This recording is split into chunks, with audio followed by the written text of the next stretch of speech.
आज दिनांक 17 मार्च 2022 को दिल्ली और एनसीआर के ट्रांसपोर्ट क्षेत्र ने सक्रिय रूप से कार्यरत भिन्न भिन्न यूनियनों के प्रतिनिधियों की संयुक्त रूप से press club of India Raisina road नई दिल्ली में एक प्रेस वार्ता का आयोजन दिल्ली एनसीआर ट्रांसपोर्ट एकता मंच के बैनर तले आयोजित हुआ। संयुक्त रूप से बयान जारी करते हुए प्रतिनिधियों ने केंद्र सरकार पर गंभीर आरोप लगाते हुए कहा कि देश में 30 करोड़ लोग ट्रांसपोर्ट जगत के कारोबार से जुड़े हुए हैं। केंद्र सरकार 10 वर्ष की डीजल गाड़ी 15 वर्ष पेट्रोल गाड़ियों को स्क्रैपिंग करके ट्रांसपोर्ट जगत के 30 करोड़ विशेष रूप से सिंगल मोटर मालिक की कमर तोड़कर बर्बाद करने पर तुली है। सरकार पर यह आरोप भी लगाया गया कि मालवाहक निर्माता कंपनियों के उद्योगपतियों को लाभ पहुंचाने के लिए प्रदूषण के मन गढ़ंत कर आंकड़े पेश करके ट्रांसपोर्ट जगत को बर्बाद और तबाह करने का यह एक सुनियोजित और प्रयोजित षड्यंत्र है। ओला उबर की भांति ट्रांसपोर्ट जगत के मालवाहक मालिकों को इस क्षेत्र से बाहर का रास्ता दिखाकर सरकार बड़ी कंपनियों को इस क्षेत्र को सौंपना चाह रही है। इस क्षेत्र के कारोबार से जुड़ी हुई यूनियनों के प्रतिनिधियों ने दर्जनों बार सरकार को प्रतिवेदन देकर सुझाव दिया है कि सरकार अगर गाड़ी के इंजन से निकलने वाले धुएं को ही दिल्ली एनसीआर में बढ़ते हुए प्रदूषण का कारण मानती है तो 10 और 15 वर्ष पुराने मालवाहक गाड़ियों को स्क्रैप करने की बजाय उस गाड़ी का इंजन बदलने की और उसे सीएनजी से में तब्दील करके पुनः अगले 10 वर्ष तक प्रयोग करने की इजाज़त प्रदान करी, क्योंकि प्रदूषण का कारण सिर्फ धुआं हो सकता है और गाड़ी की बॉडी नहीं होती।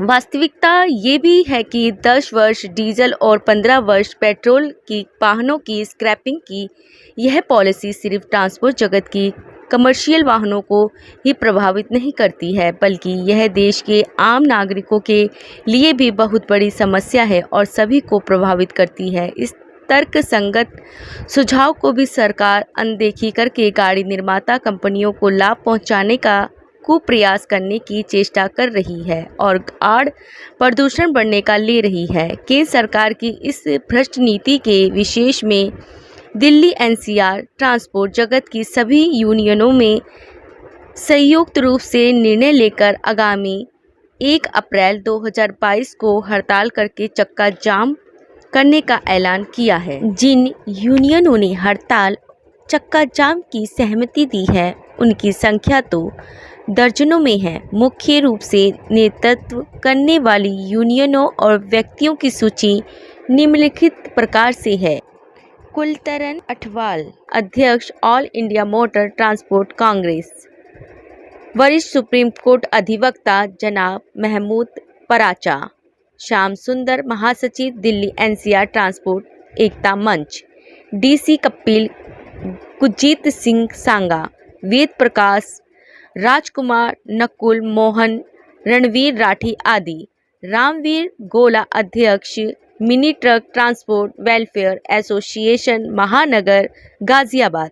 सन 2015 से आज तक लगातार ईपीसीए की सिफारिश पर जो भी फैसले लिए गए वे सभी निराधार साबित होते रहे हैं। जैसे कि 2015 से पूर्व दिल्ली एनसीआर में प्रदूषण लेवल कुछ और था और ईपीसीए की सिफारिश पर सभी प्रकार के फैसले लागू करने के बाद भी प्रदूषण लेवल कई गुना ज़्यादा अधिक हो गया, जबकि इस दौरान मुख्यतः डीजल की गाड़ियों को हटाना व दिल्ली प्रवेश पर ग्रीन टैक्स लगाना व यूरो 6 वाहनों का लाभ आदि शामिल है। लेकिन इन सब उपायों के बाद प्रदूषण लेवल में किसी प्रकार की कोई कमी नहीं आई।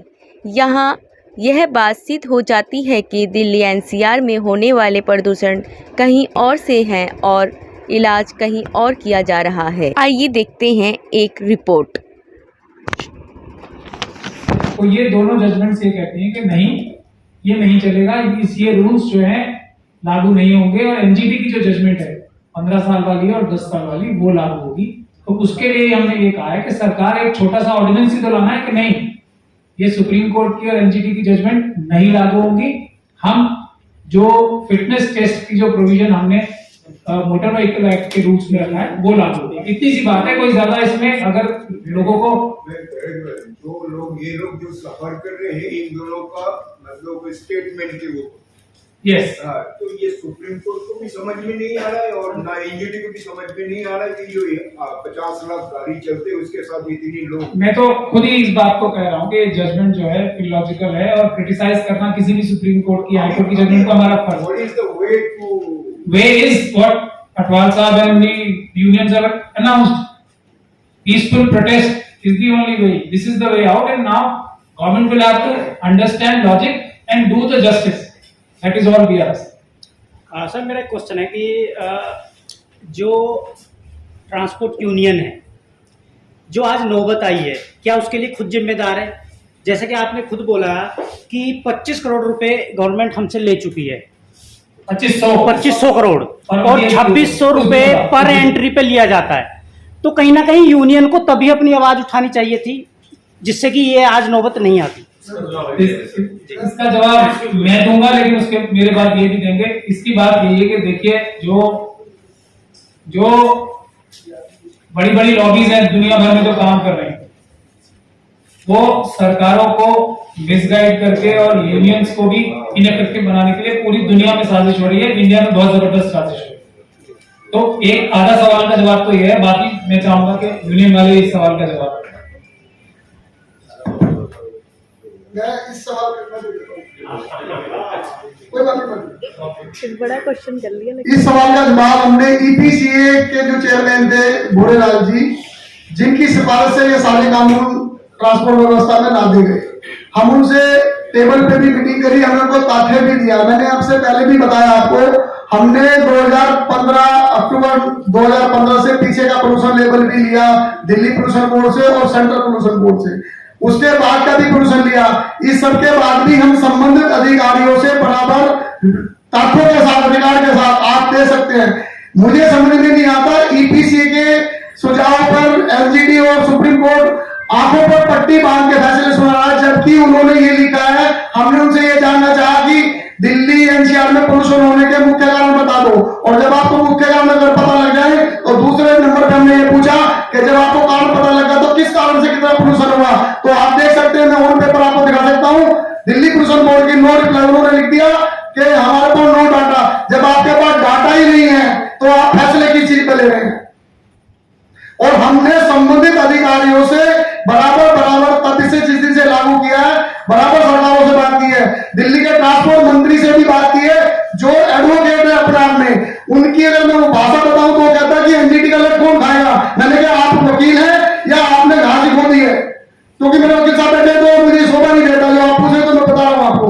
तो जब वकील हमारे ट्रांसपोर्ट मंत्री है दिल्ली के और वो इस तरह की भाषा इस्तेमाल करते हैं कि मैं तो नहीं जा सकता इस बात लेके एनजीटी में, तो हम सब जगह से निराश होकर आज जो आज यहाँ पहुंचे, वो सब जगह से धक्के खा के निराश होकर आज अंतिम पड़ाव पे यहाँ पहुंचे। दूसरा सवाल सर मेरा,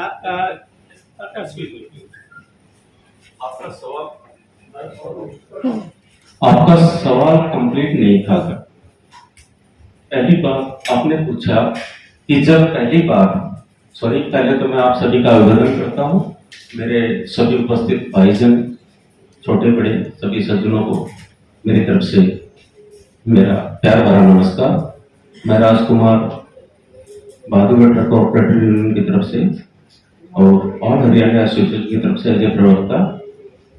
बाकी ये सब चीजें तो देखो चलती रहेगी, ये तो मेरा फिजिकल स्ट्रक्चर हुआ। लेकिन जो बात आपने पूछा कि आपने शुरू में ही प्रोटेस्ट क्यों नहीं किया, एक चीज स्टार्ट हुई। देखिए पॉल्यूशन के ऊपर भी मेरे पास बहुत है, अगर आप बैठ के बात करना चाहेंगे ना तो 3 दिन भी कम होंगे, समाधान भी है। लेकिन कोई नियत से आए, उसकी नियत साफ हो, कुछ करने की नियत हो, तो मैं वो सारी बातें डिस्कस कर सकता हूँ। अभी थोड़ा समय मिला है, उसमें आपका सवाल कि आपने शुरू में प्रोटेस्ट क्यों नहीं किया। प्रोटेस्ट आदमी कब करता है? जब उस दौर से सफर करता है। आपने हमसे फीस लागू की, जैसा अभी ये करने जा रहे हैं, इंश्योरेंस बढ़ाने जा रहे हैं, प्रोटेस्ट क्यों नहीं किया? मैंने उनको एप्लीकेशन डाल दिया, लेकिन मुझे पता है कोई जवाब नहीं मिलेगा। प्रोटेस्ट जब हम सफर करते हुए सरकार ने हमसे डिमांड की कि आप ये अमाउंट दीजिए और आप जो कुछ भी इस पॉल्यूशन इस पर्यावरण को कुछ खराब कर रहे हैं उसको हम जितना बिगाड़ोगे उतना हम ठीक कर देंगे, इस एवज में आप दीजिए और चलते रहिए। हमने सोचा शायद हो सकता हम बिगाड़ रहे होंगे, हमें नहीं पता हम बिगाड़ रहे होंगे, और हमारी सरकार है, हमारा देश है और हम उसके नागरिक है, तो उसका रख रखाव की जिम्मेवारी हमारी है, करती रहे। लेकिन उस दौरान अभी जो ये टाइम पीरियड निकला, इस दौरान हमने ऐसा कुछ होता हुआ नहीं देखा। प्रदूषण को नियंत्रण करने के लिए जो उनको करना चाहिए था वो हमें दिखाई नहीं दिया। तब क्या होगा? और फिर उल्टा आपसे कलेक्ट करने के बाद कह देगा कि अब आप चाहिए सफिशिएंट अमाउंट, भाई आगे और देते रहेंगे, नई गाड़ियां भी देती रहेंगी और आप अब जाइए, अब आपको बाउंड किया जाता है, अब आप बिल्कुल अलग हो जाइए। देखिए इसमें दो दोष है। पहले तो आपको ये समझना पड़ेगा ट्रांसपोर्ट व्यवसाय, ट्रांसपोर्ट में स्ट्रक्चरल प्रॉब्लम कहां पर है। अभी हम व्हीकल्स को, पॉल्यूशन को एक सेकंड के लिए भूल करके स्ट्रक्चर प्रॉब्लम कहां है। दो तरह के लोग काम करते हैं इसमें, जिनको एक बिग ब्रदर्स होते हैं जिनके पास काफी मात्रा में गाड़ियां हैं, जो टेंडर होल्डर हैं, डायरेक्ट कंपनियों में अपना और वो करते हैं, वो वही कर पाएंगे, ये अच्छी बात भी है। देखो उसमें जो बुरा पहलू है वो उससे अवगत कराना चाहता हूं सिर्फ। और इसमें एक बहुत बड़ी संख्या है इंडिविजुअल मोटर मालिक्स की, जो एक या एक से दो तीन इस तरह से गाड़ियां ले लेते हैं और फिर वो हरियाणा प्रदेश में चूंकि ज्यादा हमारे यहाँ शिक्षा की थोड़ी सी कमी रही है, बिजनेस और व्यापार हम और कहीं माइंड नहीं लगा पाते, तो हम क्या करते हैं थोड़े बहुत पैसे इधर उधर से अरेंज करते हैं, थोड़ा बहुत फाइनेंशियली हम कंपनियों से ऐड लेते हैं और एक स्टार्ट कर देते हैं बिजनेस। अब जो अनपढ़ आदमी, उसके लिए इजी वे था कमाना खाना और अपने को अपना खुद का सेल्फ बिजनेस चलाना। स्ट्रक्चरल दोष में क्या गया कि जो ये सिंगल मोटर मालिक थे और जो ये बिग ब्रदर्स थे, सिंगल मोटर मालिक ने कहीं पर एसोसिएशन के थ्रू अपना काम किया और कहीं पर ब्रोकर के थ्रू काम किया, क्योंकि उनके पास डायरेक्ट उनके साथ टच होने का कोई रास्ता नहीं था और बाई थ्रू द ब्रोकर वो उन्हीं के पास फिर इर्द गिर्द पहुंच गए। सरकार ने क्या प्रॉब्लम क्रिएट की या सरकार ने हमें नहीं समझाया, वो क्या कि जब भी कोई डिसीजन अभी तक इन 70 इयर्स में जब से सरकार ने इस महकमे के बड़े पदाधिकारी को साथ बैठ कर, इसमें हमारे भाई साहब भी बैठे हैं देखिए, और इसमें मैं इनके ऊपर नहीं, थोड़ा सा ऐसा नहीं समझिएगा आप लोग कि ऐसा है इसमें कोई सरकार या कोई पॉलिटिकल पार्टी है उसका, ऐसा कुछ नहीं, क्योंकि हमारे सरकार का इंटेंशन कैसा नहीं रहा। समझिए आपकी किसी जगह आप साउथ में जाते हैं और आप नॉर्थ इंडियन हैं, आपने खाना खाना है रोटी सब्जी, लेकिन आप साउथ इंडियन में जाकर के आपके सामने प्लेट रख दी जाती है जिसमें इडली डोसा वगैरह है, चॉइस आपकी नहीं है, लेकिन आपको पेट भरना, क्या करेंगे। तो इसी तरह से जो अच्छे लोग भी इसमें शामिल हैं उनके लिए भी ये प्रॉब्लम नहीं कि उनके सामने सरकार ने प्लानिंग रखी है हमेशा। सर आने वाले वक्त, अगला सवाल कर लेते हैं, आने वाले वक्त में कितना लंबा है एक नटशेल में आपकी इनकी बात का मैं खत्म कर देता हूँ कि जब पानी सर से ऊपर हो गया कि ट्रांसपोर्टर्स जो है बहुत शरीफ और सीधे साधे लोग हैं, जब तक पानी सर के ऊपर नहीं हो गया, जब तक इनको सांस ही आनी बंद नहीं हो गई, जब तक इन्होंने एडजस्ट किया।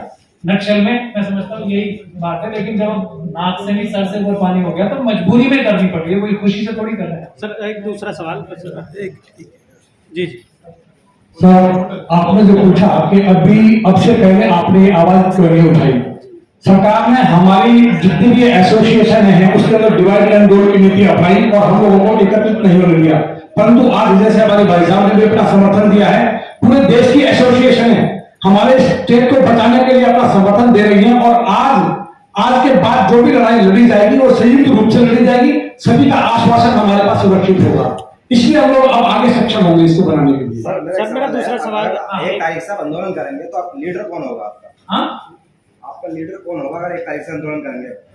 लीडर तो आम ट्रांसपोर्टर्स हैं, ये कोई लीडरशिप की लड़ाई नहीं हो रही है, इस बात को आपको समझना चाहिए। इकट्ठे रह के एक साथ लीड करेंगे, देश की बात होती है। पहले इनके जवाब ये जो इसके अंदर दिल्ली एनसीआर की कमेटी है वो डिसाइड करेगी सब कुछ, मैं all India motor transport Congress का प्रेसिडेंट हूँ, जिसमें ऑल इंडिया के लगभग 1 करोड़ ट्रक और 40 लाख पसीन है। हम उनको मॉडल सपोर्ट भी करें, उनके साथ में भी है। लेकिन जैसा कि हमने पहले डिसाइड किया कि 10 तारीख के बाद अगर हमारी बातें दिल्ली एनसीआर की एसोसिएशन की नहीं मानी गई तो ऑल इंडिया भी अपने समर्थन में खड़ी होगी और पूरे हिंदुस्तान में, क्योंकि सभी जगह प्रॉब्लम है, केवल दिल्ली एनसीआर में प्रॉब्लम नहीं है, पूरे देश भर में। जैसे मैंने बताया 48 लाख गाड़ियां 15 साल के बाद खत्म होने जा रही हैं, इसका फायदा सीधा सरकार किसको दे रही है? कॉर्पोरेट्स को, जो गाड़ियां बनाते हैं, गाड़ी मैन्युफैक्चर करने वालों को। छोटे ऑपरेटरों ने ध्यान नहीं रख रहे। तो मेन मुद्दा हमारा कि हम सब इकट्ठे, हमारी एक तरह से यूनाइटेड फ्रंट कह रहे हैं, दिल्ली एनसीआर की कमेटी इस चीज का फैसला कर रही है। साइंटिफिक तरीके से लागू किया गया है ये स्क्रैप पॉलिसी, और कौन सा एक्ट है जिसके एक्ट के तहत ये लागू किया गया है कि हमारे को स्क्रैप पॉलिसी लानी है, और ये गाड़ियां 10 साल 15 साल की जो एक पैरामीटर बनाया गया हो, क्या एनजीटी के कहने से ही सब कुछ हो गया? ना अमेंडमेंट आया इसका, ना सुप्रीम कोर्ट, ना पार्लियामेंट में ये कोई नियम आया, तो क्या एनजीटी जो कहते हैं वो पॉलिसी है या फिर उसका नियम बनाना जरूरी होता है? वही मैं आपसे कह रहा हूँ ना, नियम कानून है। उस कौन सा act? Motor vehicle act rules जो बने अभी 2019 में भी अमेंड हुए हैं, वो कानून ऑलरेडी है। ये मेरा, अगर आप बात शुरू में ध्यान से सुनते तो कानून है इस बारे में कि किस तरीके से पोल्यूशन को कंट्रोल रखा जाएगा और गाड़ी फिटनेस के बाद ही सड़क पे आ सकेगी, ऐसा पूरा कानून है। नहीं, यस, नहीं, ये नहीं कराता नहीं बोल सकते आप, नहीं कराता। अगर वो नहीं कराता है, हाँ, तो बस करेक्ट। वो एक पूरा एक एसओपी है, एक तरीका है, एक प्रावधान है जो पार्लियामेंट के द्वारा तय किया गया है। उसके खिलाफ जाके सरकार क्या बहाना बना रही है कि एनजीटी और सुप्रीम कोर्ट ने ऐसा कह रखा है इसलिए हम कर रहे हैं। कानून यही है, कानून का पालन करने के लिए हम कह रहे हैं। हम ये नहीं कह रहे कि अनफिट गाड़ियों को सड़क पे चलने दो, हमने कभी ये नहीं कहा। तो इसीलिए आपको लॉजिक समझना इलॉजिकल है ना। हम कैसे बताएं? साइंटिफिक रीजन नहीं है कोई। मैंने शुरुआत क्या की थी, आप अगर ध्यान से सुनेंगे कि बगैर जुर्म की सजा मिल रही है। जुर्म की सजा नहीं है, आप कैसे दिखते हैं, आपकी उम्र क्या है, इस बात की सजा मिलना जो है बिल्कुल इलॉजिकल, इलीगल। ये 50 बार नहीं, हजारों बार हो चुकी है, उसमें सब में धोखा मिला है, इसीलिए इस एक्सट्रीम स्टेप पे आना पड़ा। Sir, as you said that you want to run a movement like किसान आंदोलन, but जो ट्रांसपोर्ट लाइन से जुड़े हुए लोग हैं मोस्टली हैंड टू माउथ लोग हैं, तो how way you will run a movement like किसान आंदोलन? किसान जो हैंड टू माउथ थे, और जब जिंदगी और मौत की लड़ाई होती है तो आदमी बढ़ता क्या ना करता। मैं उसी बात को दोहराऊंगा, इस पे भी करना पड़ेगा, अपने लिए ही नहीं देश के लिए भी करना पड़ेगा। एक मिनट, जो किसानों ने आंदोलन किया था ना, उसमें सरकार के कोई रेवेन्यू लॉस नहीं हो रहा था। जिस दिन ट्रांसपोर्टर स्ट्राइक करते हैं तो एक दिन के अंदर 10,000 करोड़ का नुकसान होता है सरकार का, और ट्रांसपोर्टर का होता है 2,000 करोड़ का नुकसान। तो ये एजुकेशन काफी ज्यादा मजबूत हो सकती है, लेकिन अगर हम अपने भाईचारे से चलें, क्योंकि आज आपने कनाडा में देखा होगा, करोड़ों को घर छोड़ के भागना पड़ा, ट्रक वाले जब इकट्ठे हो गए तो। और जब रेवेन्यू लॉस हो रहा है सरकार का, सरकार की आमदनी खत्म हो जाती है, इंडस्ट्री बंद हो जाती है, एक्सपोर्ट इंपोर्ट बंद हो जाते हैं, लेकिन हमारी कोई ऐसी मंशा नहीं है। हम चाहते हैं कि हमें कैसे बचाया जाए, सरकार जो हमारे खिलाफ गलत पॉलिसी बना रही है उसे ठीक किया जाए। हमारी लड़ाई सरकार से ये नहीं कि हम आम लोगों को प्रभावित करें या देश की इंडस्ट्री खत्म करें और कुछ करें, लेकिन जब हम ही सर्वाइव करेंगे तो हमारे पास चारा कुछ है नहीं ना। तो सर मान के चलें कि 1 अप्रैल से किसान आंदोलन जैसा एक और आंदोलन होने वाला है, उससे बड़ा किसान, मैं आपको बता दूं कि शिवनगर से लेकर कन्याकुमारी तक कोई ऐसा गांव, कोई ऐसी तहसील, कोई ऐसी जगह नहीं है जहां पर हमारे ट्रांसपोर्टर नहीं है। ये किसी भी राजनीतिक पार्टी से बड़े हैं, लेकिन कहीं ना कहीं हमें आपस में एकजुटता और एक टीम बनाने की जरूरत है। बहुत बड़ी पार्टी हो सकती है। जैसा वकील साहब ने कहा कि कुछ घराने, कुछ इंडस्ट्रीज होल्डर्स जो उद्योगपति कह सकते हो आप, क्या सरकार, वर्तमान सरकार की हम बात कर रहे हैं, क्या उन्हीं लोगों को पूंजीपति बनाना चाहती है? बिल्कुल बिल्कुल। इसका कारण मैं बताऊं, देश के अंदर 85% वो लोग हैं, 85% ट्रांसपोर्ट गाड़ी वाले जिनकी 1 या 2 गाड़ियां हैं, वो गरीब ऑपरेटर हैं। जो बड़े कर रहे वो चंद हैं, जो हमारे गरीब ऑपरेटर हैं उनको टैक्स नहीं उनसे चढ़ते, डीजल नहीं दे सकते। लेकिन जो बड़े ऑपरेटर हैं, जो सरकार के, उनको सरकार अगर वो घाटा भी कम रेट में वो काम करते हैं, कंपटीशन में आके छोटे ऑपरेटर खत्म करते हैं। उसके बाद अगर उनको कोई लॉस होता है, सरकार उनको 700, 800, 1000 करोड़ की एड देती है उनको चलाने के लिए, छोटे ऑपरेटर को खत्म करने के लिए। खत्म वो भी हो जाएंगे, लेकिन कहने वालों में ये है कि छोटे ऑपरेटर को सरकार खत्म करते जा रही है और बड़े घरानों को आगे लाने की कोशिश कर रही, प्रमोट कर रही है, जैसे कि एग्रीकल्चर में भी आपने देखा। Thank you. सर ये हड़ताल और